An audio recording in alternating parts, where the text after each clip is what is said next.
Okay, so what we got going here today is this is going to be very, very short. We're just testing out the GoPro Fusion camera with voice commands, some tap mounted to the top of a radial arm saw, which allows it to swing around, whoops, and lock. And it's in a central location where I generally work, so there would be no need for a tripod here. And with the, and we're doing 5.2K, 30 frames per second on a battery. Oh, and I can also hook up a battery pack right there if I really wanted to. And it's at head height, and it oversees the desk where I'm working. And since it's 5.2K 360, I'll be able to use editing software that allows me to point after I've recorded. So anyway, don't worry about that. So today it's just going to use it as a demonstration. I don't have much light on here. I think I'll crank up the light in a second, compare light off, light on. I'm just going to make a little quick board mount for the ceiling, and we'll move the Fusion around. Actually, I'm making a mount for the Fusion to hang from the ceiling, so it can be moved around to various places, like over the sawmill, etc., as needed. I'll make at least one, and this is really straightforward and simple. I've already done some of the cutting prep, so it's just a long board. Have no idea the length of it. I should get a note. Yeah, there we go. Don't mind the birds in the background. And we'll just pause the birds for now. That's right, audio is on the GoPro, so I could carry audio in my pocket. That would help synchronize. I should be carrying that little teeny one with a lavalier mark. It says 12 feet 2 inches for the length of it. Hangs from the rafters. It'll be embedded at least 7 or 8 inches up in, and so it'll be hanging down 11 feet. These are just cross braces. This is what it's going to hold up, 15 inches each. I've already made a bunch of these for holding lights and stuff, so this is not going to be anything complicated.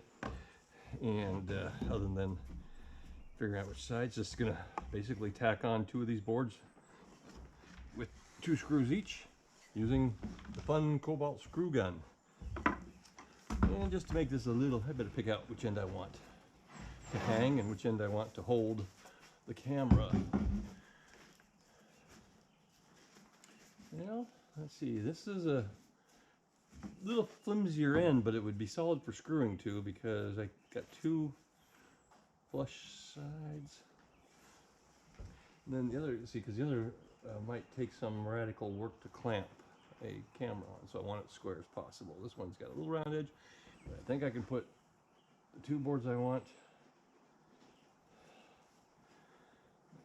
Well, let's just. All right, where'd the other one go? Screw on basically like this. And that'll be good enough. Or they would go on like this. And this one seems to be more solid this way. Okay, so I'll just set this up here. That's awesome. Put this on here like that.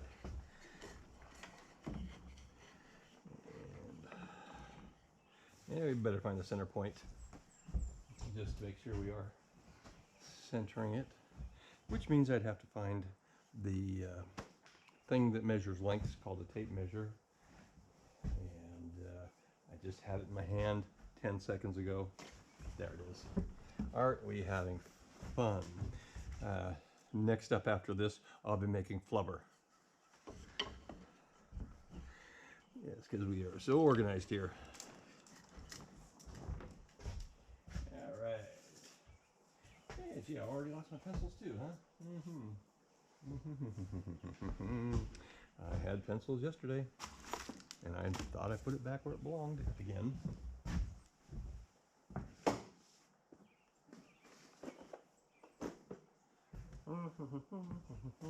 Right here. Well, I've got a felt pen at least. But I know there's a pencil. Okay, so it's 15 inches, so we just have to go 7.5. I'll just put a mark at 7.5. It shall be roughly dead center there. Ow, that hurt. that shouldn't have happened. That shouldn't have hurt either. Boy, I'm getting old. No way that should have hurt me. That was just a flimsy little board. Well, maybe it's a better board. I should have had that. 7.5. Marked. Done being dumb. Okay, not really. Tape measure being put back someplace. How about there? That's a good spot for it. It's one of the 20, 30 spots I put it. Felt pen goes back where it came from, so I'll forget about it later. Ouch. Wrist goes to the hospital.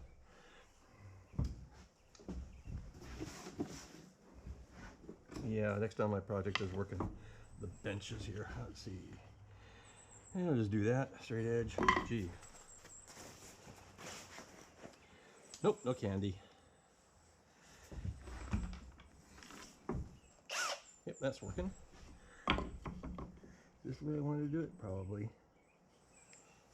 This is really fun. Yeah, is it set up ready to go? Yeah, it looks like it could be. Let's see if it works on the first try today.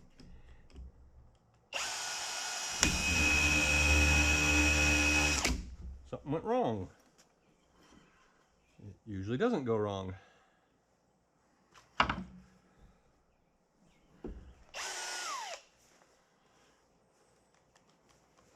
No heat here. Boy, smoke sure was coming.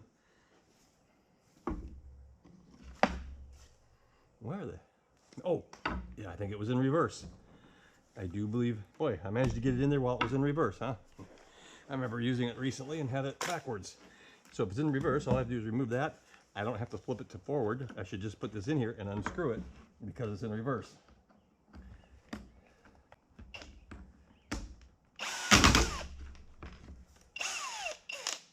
Yeah, it's reverse. Yep, even the button says so. Sure would have helped to look at it. That's in good. I knew this thing should work. All right, we ready to do a new one? Yeah, we're ready to do a new one. At least the hole lined up nicely. Still having fun. Okay, now. That's the way it's supposed to be.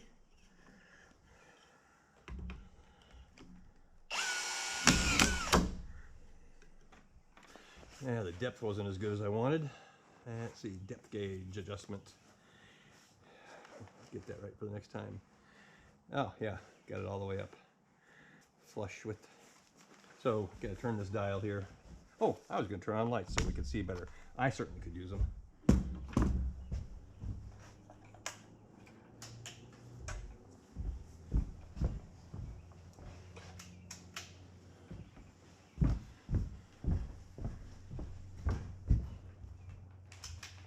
A lot of those lights are hanging from the thing I'm making right now.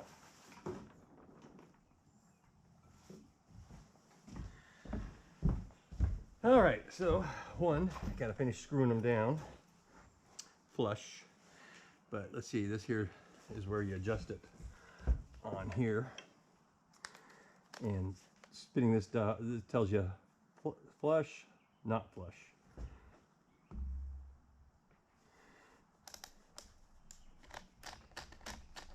And that's the gauge. If I went all the way over, it would go subsurface, which in this case is kind of okay. So next ones on the flip side should go in, but these ones need to be finished. So I don't know, one way to finish them might be to just to do this. Hope it doesn't overdo it. Overdid it. So learn something new. Now we get to practice reverse again. That is a really powerful, oh, this is cool. Except for the part where I destroy things. All right. So I could either just put a drill bit in here.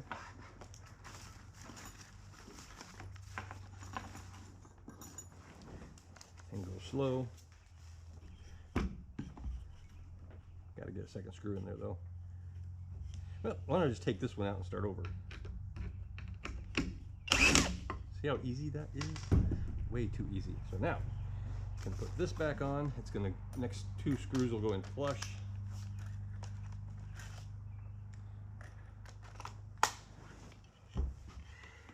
And Let's see, do I want to try the other board now or just turn this one over or what?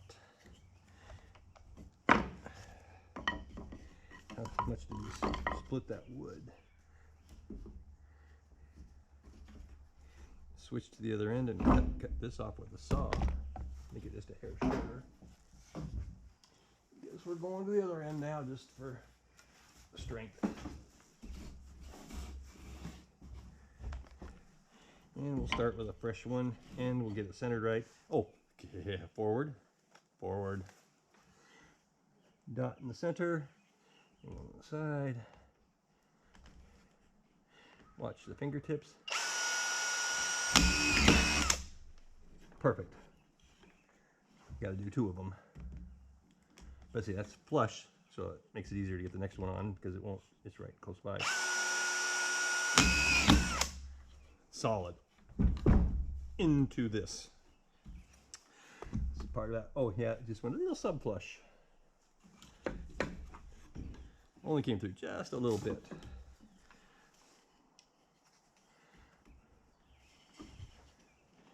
Enough to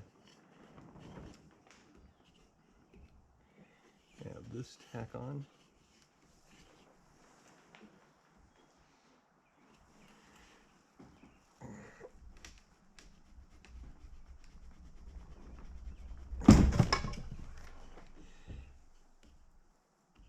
Make sure I don't hit that other screw that's already coming through. Good. I think I gotta quit going so flush.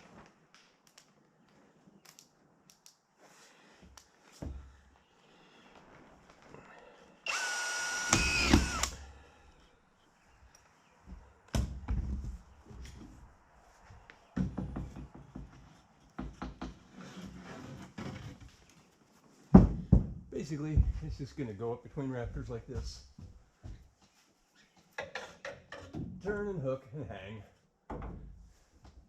And then right here I can hang things on this end like the lamp here, for example. It's just a simple way of moving the stuff around. So I might want to just cut a little bit off the other end. But right now I'm going to walk around and test how high I can reach. So, I don't know if you can hear me or follow me, but I'm going to wander just a little ways away.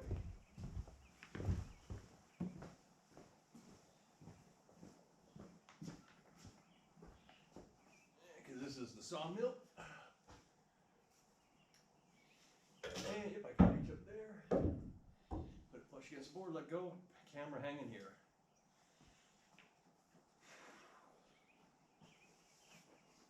That's a good position.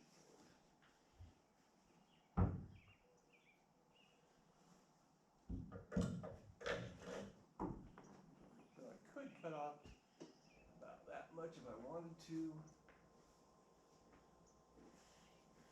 I could still reach that high.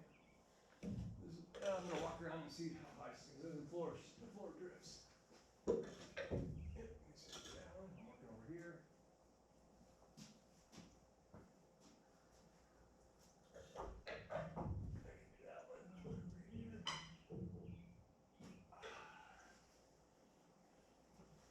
There's that little spot. I'll leave that length on for now. Now I got to figure out how to mount a camera so its height can be adjusted easily versus just dangling from the bottom. But either way works. I'm back. Now let's look at the other end. This Kobalt 24 brushless drywall screw gun. Cool. Way too cool. It works great for a lot of things. Gonna use it for flooring and siding. And even though it has a 2 1/8 inch maximum screw, collated screw depth, I already know what I'm gonna do to expand on that safely. I'll be able to make it hold up to a 3-inch screw with very little effort. Well, more on that on another next time around. Some future video will include how I hack, I guess, is what the phrase is these days. And I don't care about warranties when I buy things. I will buy them to use them and eventually donate them. So I don't chase down a warranty when something goes wrong. To me, it's not worth the time. The hours and hours in bureaucratic crap. But if I do donate it, I usually put a note on it, what happened to it, why it's a problem, if it is, or if it's just no longer useful. I usually pen a note on there, so if I think it's a piece of junk, I'll say so that whoever tries to price it like a Habitat, they won't try and gouge somebody for it. They don't generally at Habitat. Anyway, usually donate from Habitat and often buy from Habitat. And I think it'd be really good if everyone put notes on their stuff that they donate about its condition. It'd be pretty nice. Of course, a lot of people don't know anything about it because they've acquired it by gift or inheritance or whatever and don't know its status. But a lot of nice tools. And that's what most of what I have this year is just 1949 to 50s to 60s tools. In fact, this camera's sitting on a I'd say a 70s radial arm saw. And we got some 1949 saws over there. When I say that, I'm referring to the year they're made. So if they work then, and I can refurbish them, or usually they don't need much refurbishing at all, but they were able to build America back then, they can build something now. And safety is still, yeah, we didn't lose too many people from that. Just be safe.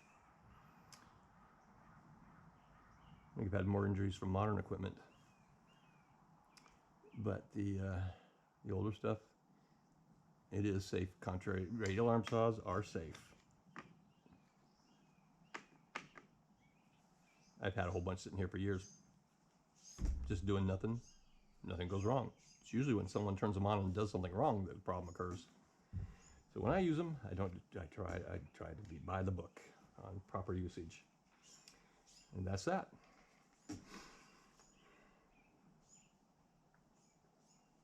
Okay, got to figure out how to put a camera on here. Guess we'll take a time out. GoPro stop. GoPro stop.